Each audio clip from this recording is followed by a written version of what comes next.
Thank you. Thank you.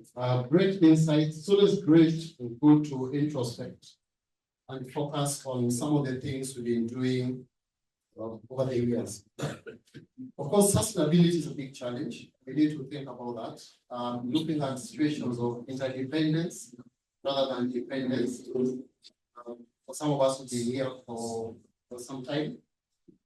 But the other thing which is at the core of my heart is to think, especially as centers, especially for us in Africa.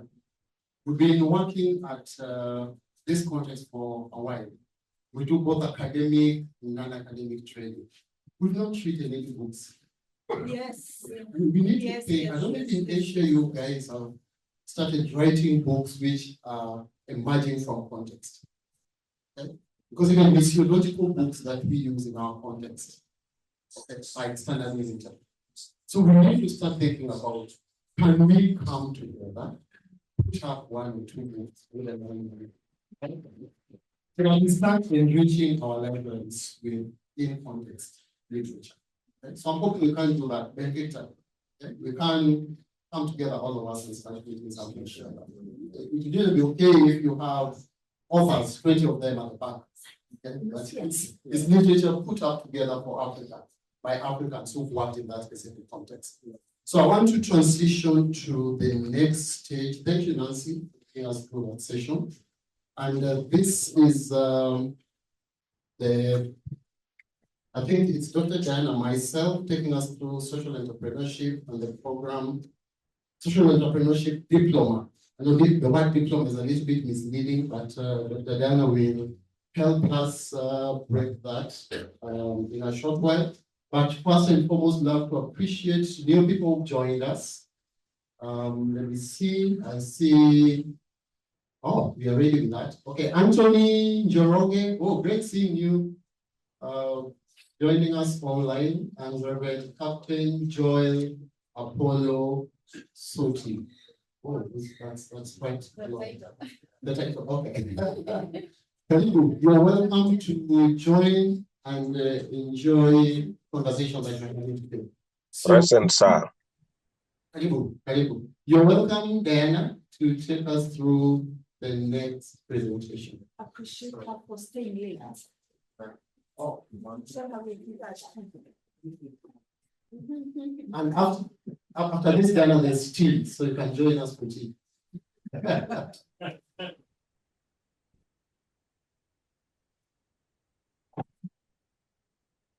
Thank you so much. It's such a joy to be with you today. I've been joining you and staying just shortly because of time difference. But for the short time that I've joined you, it's really been it's been worthwhile. So thank you so much. I miss my country. I'm based here in the US. And I keep telling Dr. Viv that my body is here, but everything else is in Kenya. Actually, it's only my body that is here. And so, but I'm so excited to be with you today. So once again, my name is Diana Kimani. I am based in Seattle, and I work for William Carey International University with Dr. Viv. I am in charge of the other master's program. We have 2 master's programs. Dr. Viv is in charge of Matul. I know now you've heard of Matul, but we have another we have another master's program called Masters in Development Studies, and that is the one I'm heading. And also, you're welcome to find out more about it, even as you find out about Matul. And as the Lord leads you, you can register to the one that you feel the Lord leading you. So today we want to talk about other programs that we have. So as I said, we have 2 master's programs, Matul and MADS. and we also have a PhD in global development. But I want to talk about the certificates that we have here at William Carey International University. In Kenya, they are commonly, in Kenya, I think, and in Africa, and I think in Europe, they are commonly known as postgraduate diplomas. But here in the US, they are called graduate certificates. When I came at first, I was so confused. And as Dr. Aviv was telling me about thinking about certificates, I was like, how? We are talking of masters. For us, certificates, you do them after high school. So if you do not manage to go to university, then you go do a certificate and you progress to a diploma, then to a degree, and then postgraduate diploma, and then master's. And here I am, I'm being told about certificates, and I was really getting confused until the time that I think it's still Dr. Aviv who clarified to me that graduate certificates in the US, they're equivalent to postgraduate diploma. So don't get confused when we talk of graduate certificates or when we talk of postgraduate diplomas. And so we have a few of them. So I'll talk about them in general, the certificates that we have, and then later we'll move on to talk about the social entrepreneurship postgraduate diploma, or you can call it social entrepreneurship. When you're looking at our website, you will not see postgraduate diploma, but you will see social entrepreneurship graduate certificate. So don't get confused. It is one and the same thing. But I just put postgraduate diploma because I thought that is the term that you will identify more with. Yeah. All right. So I'll talk generally about the certificates that we have, and then we will talk about the diploma, and I'll give, when we start talking specifically about the social entrepreneurship diploma, I'll ask Alvin to present. Yeah, and I've already said that the graduate certificates, they are also called postgraduate diplomas in other parts of the world. Now, when you talk of this, they are standalone, and you can, and you know, it's something that you can showcase your proficiency in a specific subject. So, for example, to give an example, like in our master's program in development studies, we have, for example, women's studies. And you may not want to do the whole master's program, but you're just interested in that bit of women's studies. So you can do, for example, a postgraduate diploma just in that particular subject that you're interested in, or yeah, whichever other area. And we will talk about this as we move on.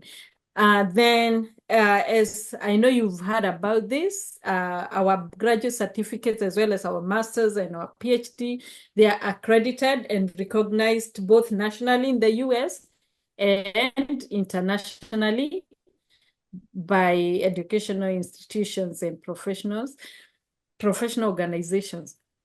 The other beauty with this one is, with the graduate certificates, is that you can finish it in as few as 6 months. If you, most of the graduate certificates, our graduate certificates at WCIU, they have 4 courses. And so that means if you do 2 courses per term, you will be able to finish at the postgraduate in 6 months. And, but if you do one course per term, you will finish, let's say, in 1 and 3 months. And also depending, we are also flexible. Like, we realize that, of course, many people who come to do these graduate certificates, they have families, they are working, among many other responsibilities. And so they may not also be able to do them so fast. And so we also give a maximum of 4 years to finish your postgraduate diploma. Now, the admission requirements, they are just the same as for the master's degree. You need to have had a bachelor's degree from an accredited institution and a minimum GPA of 3, an official transcript, and of course, meet the English proficiency requirements. Now, the beauty of graduate certificates or postgraduate diploma is that, as I said, you will increase your knowledge in a specific area. If you don't want to do the whole master's program, and it's fast, you can gain in as fast as 6 months, and you can utilize it immediately in the workplace. So we are saying that in 6 months, you'll be able to show your employer, oh, I have improved myself. I have improved my skills. As you can see, I have a diploma. So can you increase my salary, or can you give me a promotion, or just something? You know, at least you have a signal. You have something to show. Now, the other beauty is the courses that are offered in the postgraduate diploma, they are the same courses that are offered in the master's program. So once you finish one certificate and you do a second one, that means those certificates will count towards your master's program. So should you decide to enroll for the full master's program, you will already have done the courses that you'll have done in the graduate certificates. They will all count towards your master's program. And so and the beauty is, so you are working towards your master's program and getting the certificates as you move on, so which you can show to your employer or be able to move to a new employment for promotion or something like that. So we have all those advantages with taking graduate certificates. Now, currently at WCIU, we have 3 graduate certificates. We have a graduate certificate in social entrepreneurship, and this is the one we will talk more about. We also have graduate certificate in urban community development and graduate certificate in leadership of urban movements. And all these are in Matul. We are still developing the graduate certificates in development studies, the program that I'm heading.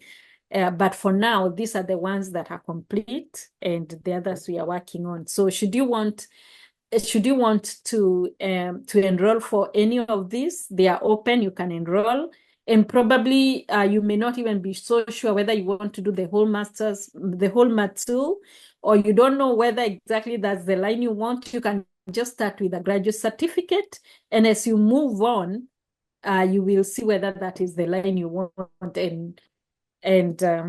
Yeah, I just feel like it's a good way to start. Now, there are these certificate outcomes, and I don't think I'll go through them. I think I'll just go through the courses that are offered. Now, so graduate certificate in entrepreneurship, we have 4 courses. We have theory and practice of community economics, entrepreneurship and organizational leadership, resourcing organizations for social impact, and economics of development. And before I give to Alvin, I think I'll talk about the last 2, so that when I give to Alvin, I will not have to come back. Alvin will just go on and finish. So we have those 4 courses in the graduate certificate in entrepreneurship. And I want to talk about the last 2, number 3 and number 4. And so I'll skip the first 2. Now, when we talk of resourcing organizations for social impact, this is where and I'm sure most likely you have talked about all this when it comes to like starting those urban centers. They need money. How do you raise the money? And this course is very useful in bringing practitioners as well as funders and donors together to dialogue about transformational development. And it helped the students to develop strategies for sustainable resource development. So the students are able to discuss, how do we raise funds? How do we, what strategies do we use to ensure that for example, those centers are, the centers that we are starting or the churches that we are starting, they are sustainable. How do we sustain them resource-wise? How do we raise funds? What strategies do we use? And the beauty is this course, you are even connected to some donors. There are some funders who are invited to class, like to talk about funding, to talk about what they are looking for when you're applying for funds. When you apply for funds, what are donors looking for? And those are some of the areas that we never get to know. Like, how do donors decide, okay, this is what I want to fund, and no, this one I cannot fund. What is it that they are looking for? Then there are experts in those fields who are invited to class also to talk about, they are practitioners. For example, probably they have started these urban missions. For example, maybe somebody like Dr. Aaron, who presented yesterday, can talk about, like whatever he presented yesterday, just hearing from the practitioners themselves. So students are inspired to develop case statements for effective fund development. And the course also provides students with a toolkit needed to open pathways of generosity, sustainable resource development through friend and fundraising. So this is where you are encouraged, or toolkit on how do you even develop relations, so that you are able to network with these people and be able to get funding. Then we have economics of development. And in this one, we look at those factors that affect development, and mainly we approach it from the national level. So before you go to the community level, for example, we know that Gen Zs are on the streets. And why? It is simply because of these things. They're saying, the health sector needs changes, the education system, the education sector, it needs funding, it needs what? When we talk of foreign debt, especially the foreign debt, we are saying, it is not sustainable anymore. And we don't see what has been done with the money. All these factors, they're the ones that are making Gen Zs to be on the road. And these are the issues that we discuss in economics of development. And we ask ourselves, what can we do? How can we influence policy? And I'm excited to see that Gen Zs are influencing policy. They are making the government to rethink about institutions and governance. We talk about corruption. We talk about how can development be sustainable. How do we tackle poverty? What about the issues of inequality? So very, very relevant topics to our work. So much as we are down there working with communities, we know that these factors trickle down to affect our work there. And so it is so important to understand them, to understand these factors, even from a national level, and just see in which ways can we influence policy. And so I think I'm done with my 2 courses, and now I will invite Alvin to talk about the first 2 courses. Alvin, welcome. Thank you, Diana. And really appreciate it for you staying late. It's not too late. Yeah, it's at around 11. It's around 9. Should be, what's your time now on your side? Here it's 9 minutes to midnight. So it's not, it's not too late. Oh, okay. So, thanks. Really appreciate for staying up. So let me just take us quickly through this so that you can allow Diana to sleep if she needs to sleep on that other side.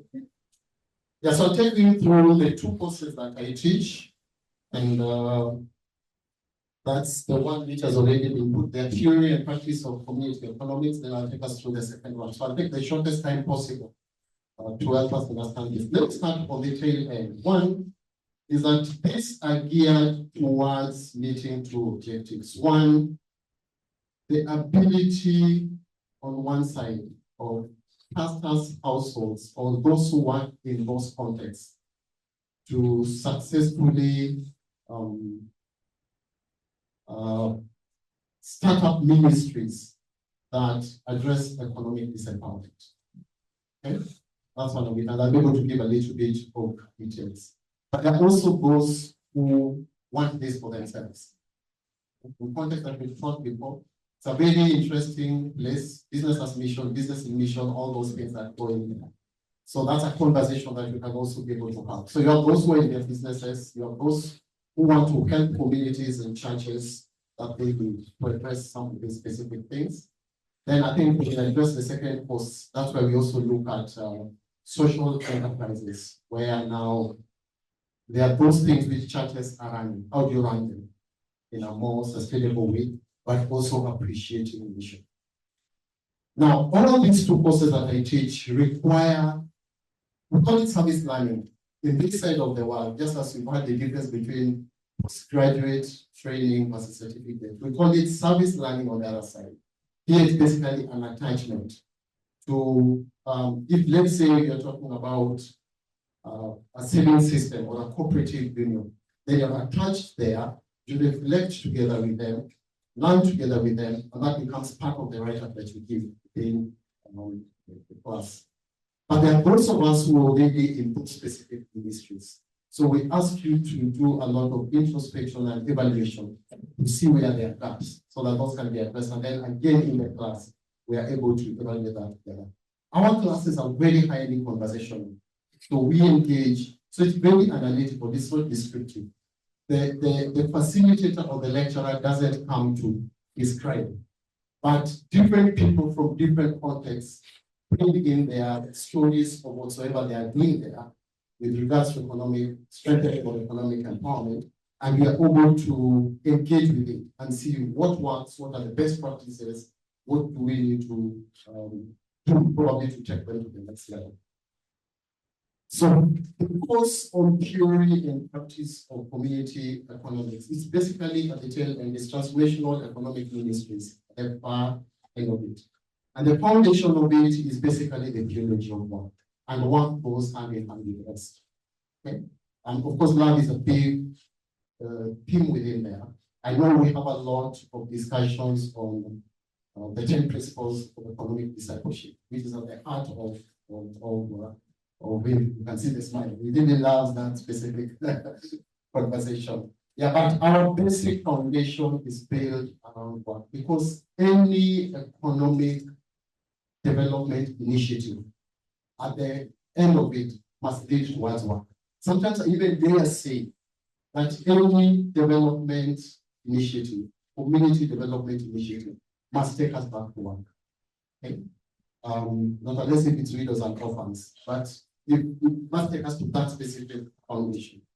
But the principles we look at when we talk about theory and practice of community economics is creativity, production, and stewardship. So that, for example, if you're going to have conversation about developing ministries in this context, are they creative enough? Are we appreciating the gifts that have been placed in us to be able to build unique ministries that will be able to transform life? Production, still in personal creativity, value add. Are we adding value? Are we increasing value for whatever we are offering? The stewardship is basically taking care of everything around us for the purposes of addressing our economics. So let me dwell a little bit on the practices. There are several potential outcomes of this specific case. I've not addressed all of them, but these are the potential outcomes in a broader sense. One is community banks, and community banks are called different things in different areas. In this context, we have the saving systems, that's a very generic term for it.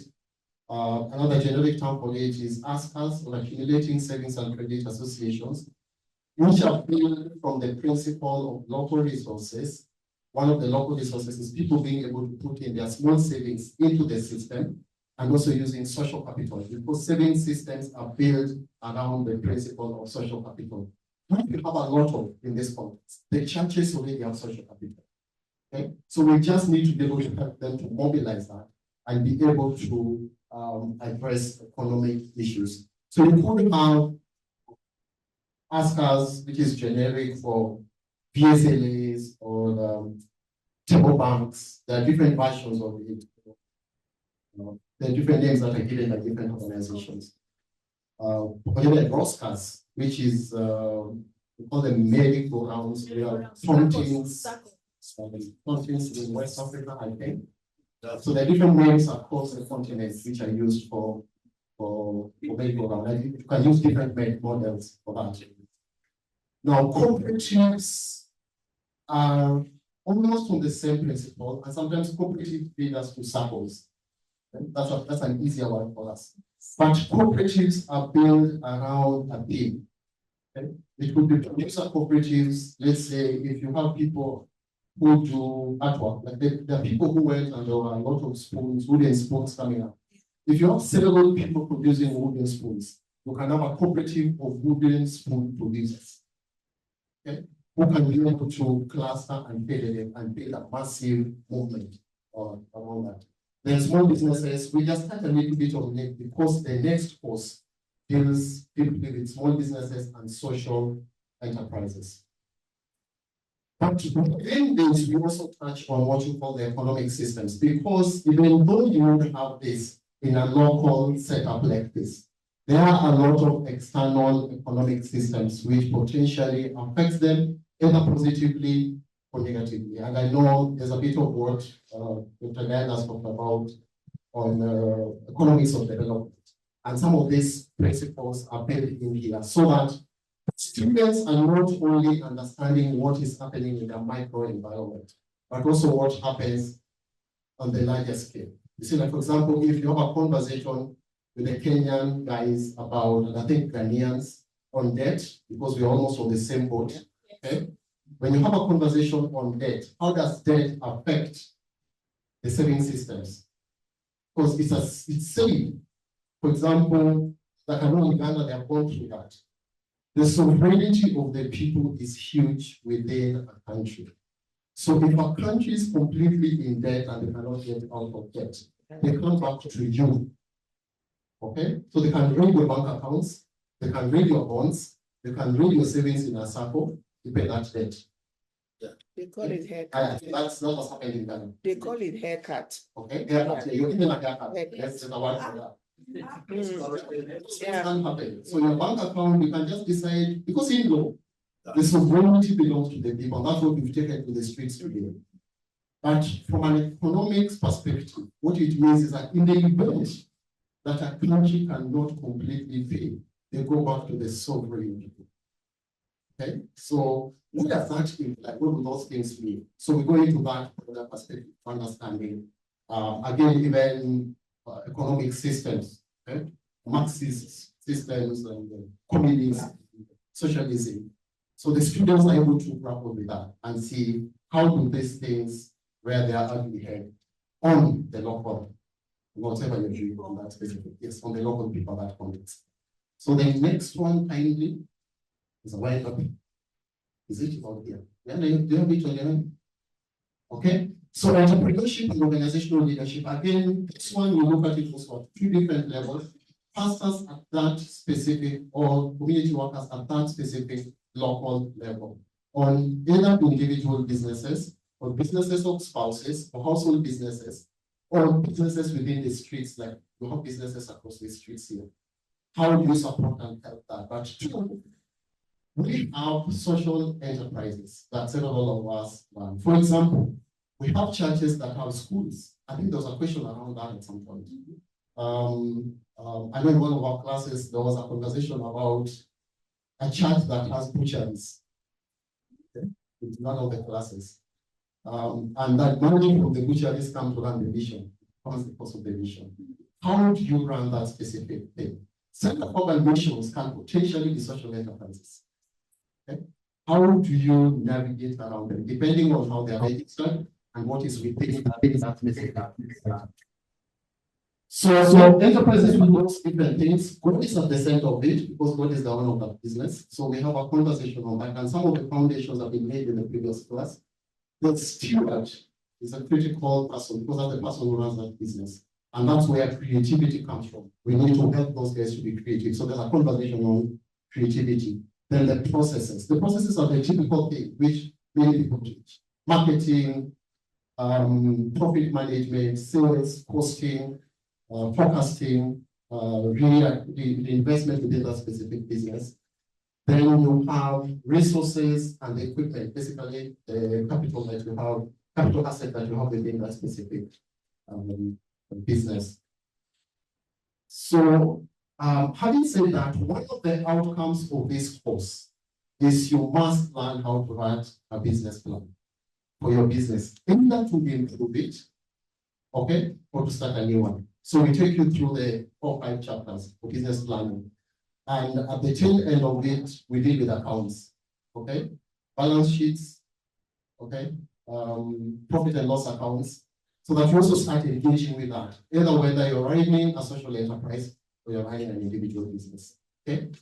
So thank you. I've tried to rush through it because I see Phoebe is almost leaving as you come. Maybe if there's a question for Diana, before I allow her to invest. That's big parts.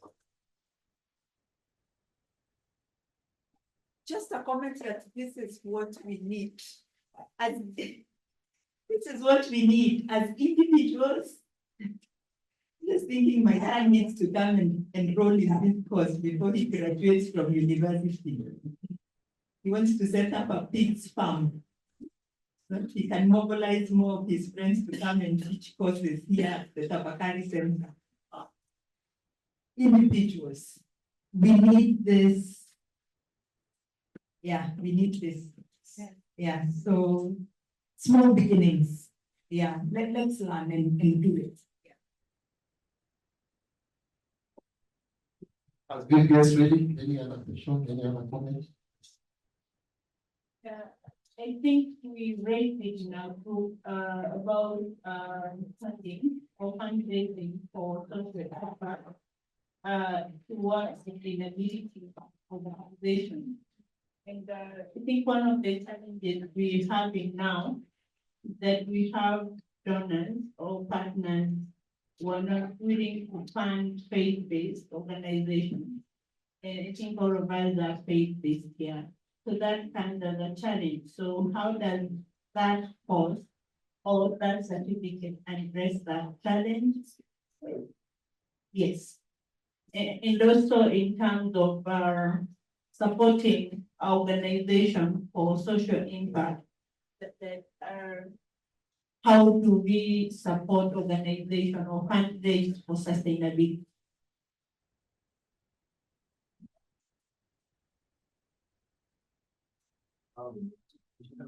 I don't know that one side or no, but it's a long answer. It's not possible to address it within one sitting. But yeah, we have those conversations around how do we move, because you always say donor aid is on one side, okay? It is on one side of the spectrum. How do we reach in the middle? Okay? And there are all those possibilities and opportunities for us to be able to do that, especially as social enterprises. Yeah, so it's a long conversation. We probably cannot be able to give one specific answer. I don't know if Diana has any comment on that. Actually, I wouldn't say that I don't think I had the question clearly, but I also think that Dr. Aviv would be actually in a better position to answer with regards to that course. You don't speak from sort of another heart of a donor perspective. Yes, you can see it. Our prayer as local leaders international, for instance, is that we can get ourselves out of a job. And Stewart Drinking, who you saw on Monday, actually says in the next 15 years, if we together, like Alvin is saying, in the middle, have centers that are having enterprises that are giving them profits to do their business. And slowly by slowly, the center becomes bigger than the donor. That is what we would want to see in the next 15 years. That gives you freedom to say no to funding that does not benefit you, but to also enumerate your people and your staff well so that they live well. Otherwise, money from donors is dictated and can only be certain amounts and does not come when you need it. And there are all those challenges. So my prayer is that we take these courses to benefit ourselves and our organization so that slowly we wean out external funding. Come to the class. Okay, all of us can come to the class. But yeah, it's something we need to have. I know the Center of Mission went through that, I think in 0708, okay, when America was sneezing and we caught the cold here. Yeah. And I think there is a number of students that dropped out because there's an organization which I knew were working with, which just stopped, and it was funding in excess of 17, 18 students. Okay. Yeah. So a good starting point for me is always, if an organization needs to start from somewhere, let your recurrent expenditures, all of it come from the internal sources. Because you still need interdependence. Okay? Let the program cash. Small beginnings. Small beginnings. Maybe a last comment, and Dave is waiting.